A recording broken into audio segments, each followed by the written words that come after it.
এই জগতে কোন বৃক্ষ লতা দেখবেন মূলের সাথে যদি যুক্ত না থাকে, কোন বৃক্ষ গুগ্ন লতা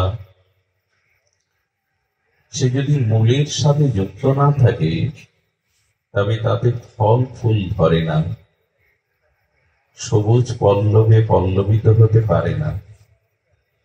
মূল থেকে যদি ছেদন করা হয় কোন বৃক্ষ লতা গুগ্ন, ফুল ফল দিতে পারে না, পল্লবিত প্রসারিত বিস্তারিত হতে পারে না। এটা যেমন সত্য, তেমন পরমাত্মার সাথে, পরমাত্মার পরাবস্থা সচ্চিদানন্দ ভগবানের সাথে যাদের যুক্ত নেই, তাদের জীবনও আনন্দময় হতে পারে না, কল্যাণময় হতে পারে না। বৃক্ষটাকে যোগ থাকতে হবে মূলের সাথে, তবেই সে আলো বাতাসে ফুলে ফলে পল্লবিত হতে পারবে। মূল থেকে, স্তম্ভ থেকে কেটে বৃক্ষটাকে রেখে দিন, জগতের আলো বাতাস বইছে, কিন্তু ফুল আর হবে না, ফল ধরবে না, কচি পল্লবিত বৃক্ষ শোভা আর আসবে না।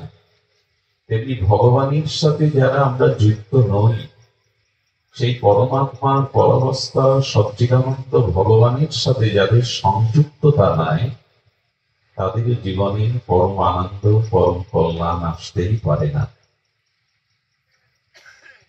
প্রতিটি জীব কিন্তু ভগবানকেই চায়। তো ধ্যান দিয়ে শুনবেন, প্রতিটি জীবের প্রতিটি সত্তা ভগবানকে চায়। কথাটি সকলে মেনে নিতে পারবেন না, সকলে ভগবানকে চায়। পৃথিবীতে অনেক নাস্তিক আছে, পৃথিবীতে অনেক অবিশ্বাসী মানুষ আছে যারা ঈশ্বর বিশ্বাস করে না।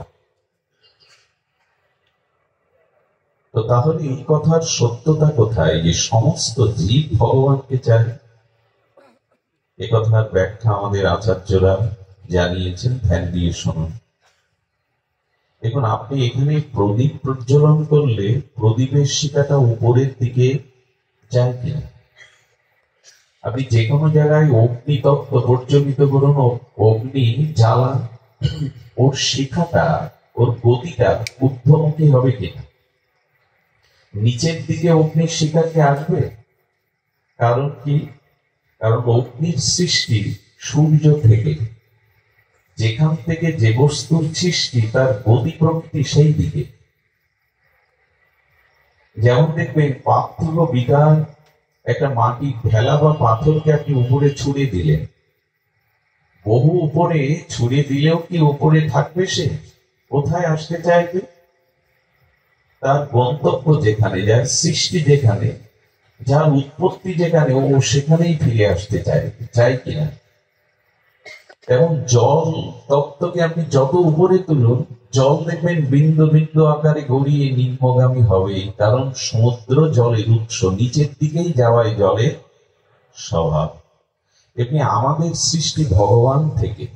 পিতামাতা রক্তবীর্য দিয়ে আমার শরীরটা দিতে পারে, রক্ত মাংসের প্রপঞ্চ পিণ্ড, এই শরীরটা পিতামাতা দিতে পারে। আত্মা দেওয়ার ক্ষমতা পিতামাতার আছে কি? তো আত্মা আমার দেহের সাথে যুক্ত না হলে, প্রপঞ্চের সাথে সচ্চিদানন্দ আত্মা যুক্ত না হলে, আমি পৃথিবীতে জীব রূপে, মানুষ রূপে পরিচয় দিতে পারতাম কি?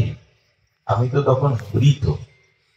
আত্মা দেহে নাই মানে, আত্মার সংযুক্তি নাই মানে আমি মৃত।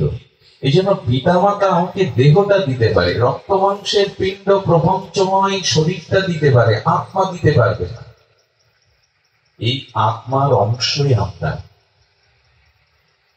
তুলসীদাস গোস্বামী বলেছেন, ঈশ্বর অংশ জীব অবিনাশী, চেতন অমল সহজ সুখ রাশি। গীতায় ভগবান বলেছেন, মামই বংশ জীবলোক জীবভূতা সনাতন। তুমি আমার অংশ, সেই চিৎকণ সচ্চিদানন্দের পরম অংশরূপ আত্মা রূপে আমি তোমার সাথে যুক্ত রয়েছি। যেহেতু তুমি আমার অংশ, আমার থেকেই তোমার সৃষ্টি, তাই তোমার গতি প্রকৃতি আমার দিকে। কিন্তু মানুষ অনেকেই নাস্তিক্যবাদী ঈশ্বরকে যে মানে না, আর আমাদের গতি ভগবানের দিকে সেটাও তো আমরা লক্ষণে দেখি না। আমাদের গতি তো বিষয়ের দিকে, ভোগের দিকে, কামের দিকে, সংসারের দিকে, শরীরের দিকে, অর্থের দিকে, মান সম্মান, পদ প্রতিষ্ঠার দিকে। ওই ভগবানের দিকে তো সহজে আমাদের গতি যায় না। কিন্তু এই কথা আমাদের শাস্ত্রে এসেছে যে না, ভগবানকেই আমরা চাইছি। দেখুন, ভগবানের পরিচয় দিতে গেলে আমাদের এভাবেই পরিচয় দিতে হবে। ভগবত তত্ত্ব কি? ভগবানের তাত্ত্বিক তত্ত্ব কি?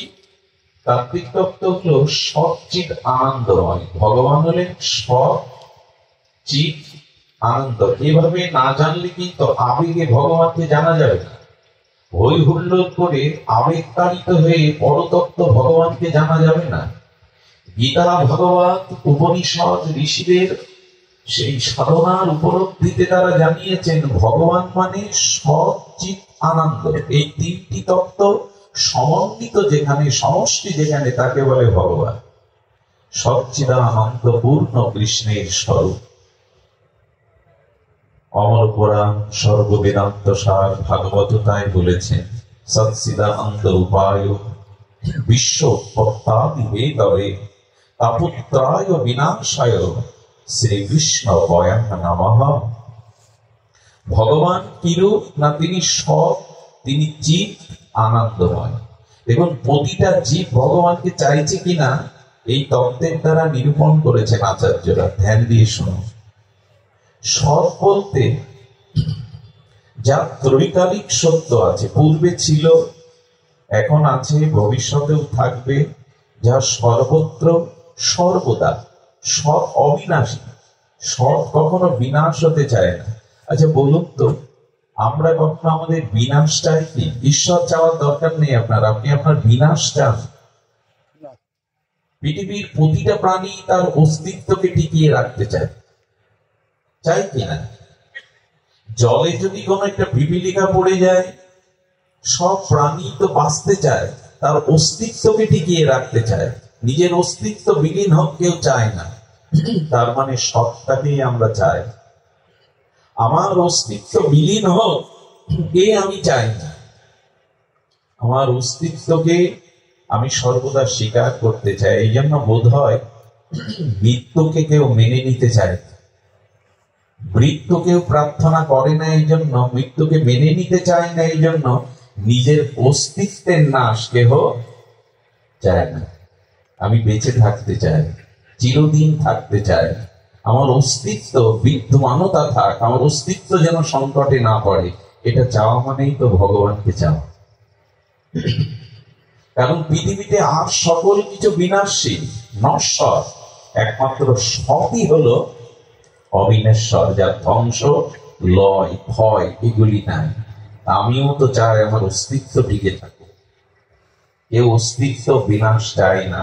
তার মানে আপনি পরোক্ষ ভাবে ঈশ্বরকে না চাইলে, রাম ভগবান, হরিচাঁদ ঠাকুর, শ্রীকৃষ্ণ চৈতন্য প্রভু, এভাবে নাম ধরে না চাইলে আপনি সৎকে চাইছেন, আর সতের স্বরূপই হলেন ঈশ্বর। অস্তিত্ব আপনি রাখতে চাইছেন। দেখুন, মৃত্যু আমরা চাই না কেন? মৃত্যু তো ধ্রুব সত্য। গীতার এই শ্লোকে যদি সরলত্ব আমরা করি, তাহলে মৃত্যুটা ভগবান যেভাবে দেখেছেন, ব্যক্ত করেছেন, বড় অদ্ভুত। পাশাংশি দীর্ঘানি যথা বিহারি নবানি ঘৃণানি নরহ পরাণি তত শরীরানি জীর্ণানি সঞ্জাতি নবানি দেই। কি অদ্ভুত ভগবানের এই দীর্ঘশ্রতা বোঝা। ভগবান মৃত্যুকে তুলনা করেছেন পাশাংশি জীর্ণানি। আমাদের পরিধেয় বস্ত্র, কাপড়টা জীর্ণ হয়ে গেলে সেই পুরাতন জীর্ণ বস্ত্রটা পরিত্যাগ করে আমরা নূতন বস্ত্র ধারণ করি। গোবিন্দ বলছেন, জীর্ণ শরীর ত্যাগ করে জীবাত্মার একটি নূতন শরীর ধারণ করে, এতে শোকের কি আছে? কতগুলি কি মেনে নেব আমরা? তুমি এত সহজে বলে দিলে ভগবান পুরাতন কাপড় পরিত্যাগ করে নূতন কাপড় পরিধান, তা আমরা মৃত্যুকে এভাবে মেনে নেব? মেনে তো নিতেই হবে। নিতে হবে এই জন্য